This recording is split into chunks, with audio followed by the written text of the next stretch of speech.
नशे के खिलाफ डीसीपी जोन 1 का नया सवेरा, एक नई शुरुआत अभियान शुरू। डीसीपी जोन 1 विनोद मीणा ने इसकी शुरुआत की।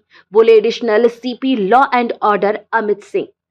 Supply chain, demand and supply और पुनर्वास के लिए एक साथ काम करेगी इंदौर पुलिस। मीणा ने बताया, हमने नया सवेरा, एक नई शुरुआत अभियान की शुरुआत की है, जिसके तहत गुप्त सूचना देने के लिए हेल्पलाइन नंबर 7049108852 जारी किया है।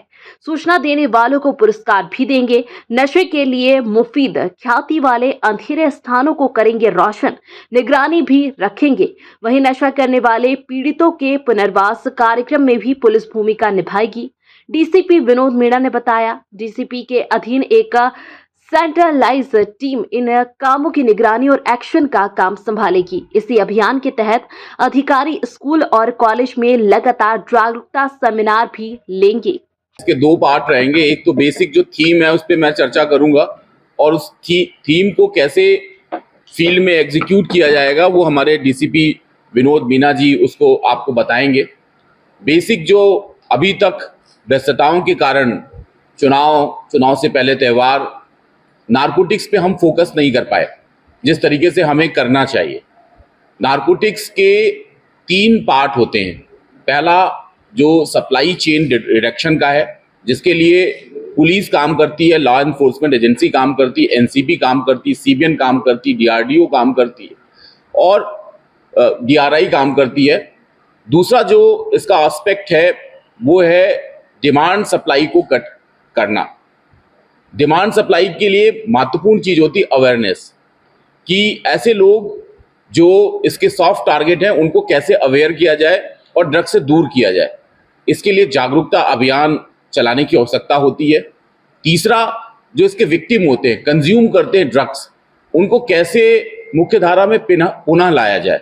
ये बेसिक काम होता है हेल्थ डिपार्टमेंट का, जिसे हम अपनी भाषा में कहते हैं कि हार्म रिडक्शन करना। जिस व्यक्ति ने ड्रग्स लिया है, उसने अपने शरीर को नुकसान पहुंचाया है, वो जो हार्म हुआ है उसके शरीर में, उसको कैसे रिडक्ट किया। तो इसके लिए हमने rehabilitation centre, de addiction centre को भी चिन्हित किया है। डीसीपी जोन 1 ने अभी डीसीपी साहब पूरा बताएंगे। और चौथी महत्वपूर्ण चीज है कोऑर्डिनेशन। मीडिया का भी हमें कोऑर्डिनेशन चाहिए।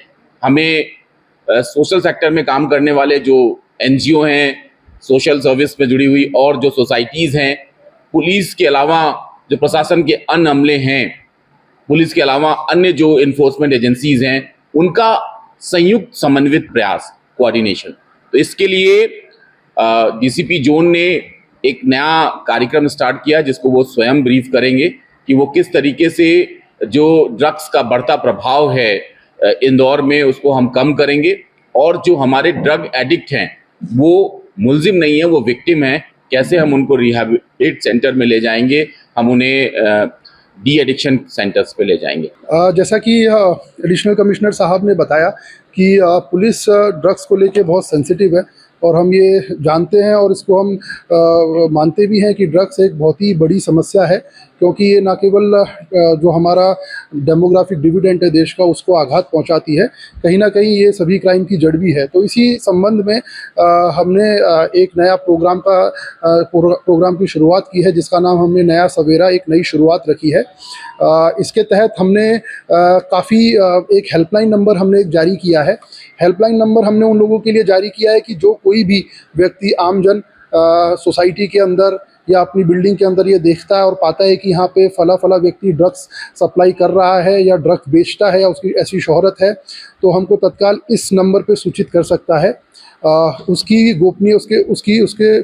हम गोपनीयता बना के रखेंगे, साथ ही साथ उसको हम पुरस्कृत भी करेंगे। तो इस संबंध में जो भी कार्रवाई प्रेषित होगी, वो कार्रवाई जो हमारे यहाँ पे डीसीपी ऑफिस में एक सेंट्रलाइज टीम भी हमारे पास रहती है, तो उन जो शिकायतें आएंगी, जो ये नंबर हमारा 24/7 नंबर रहेगा, इस पे जो भी शिकायत आएगी वो हमारे यहाँ पे जो डीसीपी की टीम है वही इस पे कार्रवाई भी करेगी।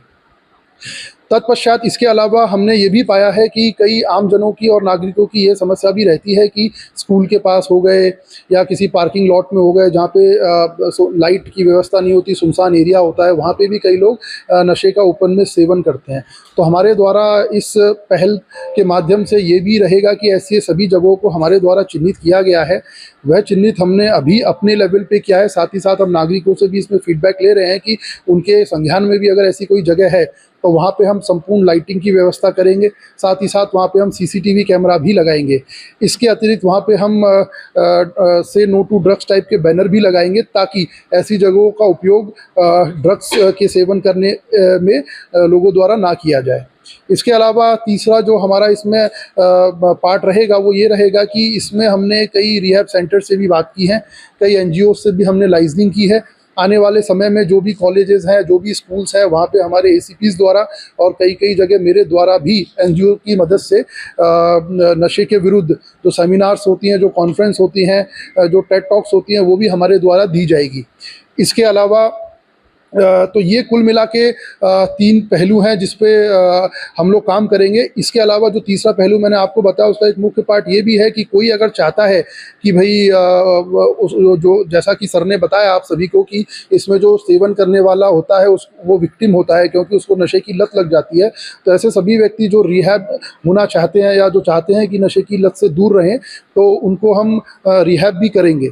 जिस संबंध में हमने रिहैब सेंटर्स जो हैं उनसे भी हमारी बात हुई है, उनसे भी हमारा कोऑर्डिनेशन हुआ है प्राइमरी स्टेज पे। आने वाले समय में हम उसको और भी स्केल अप करेंगे। तो मुख्य तौर से हमारे 3 आयाम हैं, जैसे कि एक हेल्पलाइन नंबर है जो नशे की सूचना जिस पे कोई भी आमजन, कोई भी जागरूक नागरिक दे सकता है। दूसरा रिहैब सेंटर हमारे द्वारा बनाया गया है, जिससे के माध्यम से हम अवेयरनेस भी जनरेट करेंगे। और दूसरा तीसरा जो भी ऐसे स्थान हैं जहाँ पे नशे का सेवन ओपन में किया जाता है, वहाँ पे सीसीटीवी कैमरा, लाइटिंग और पर्याप्त बैनर के थ्रू हम उनको भी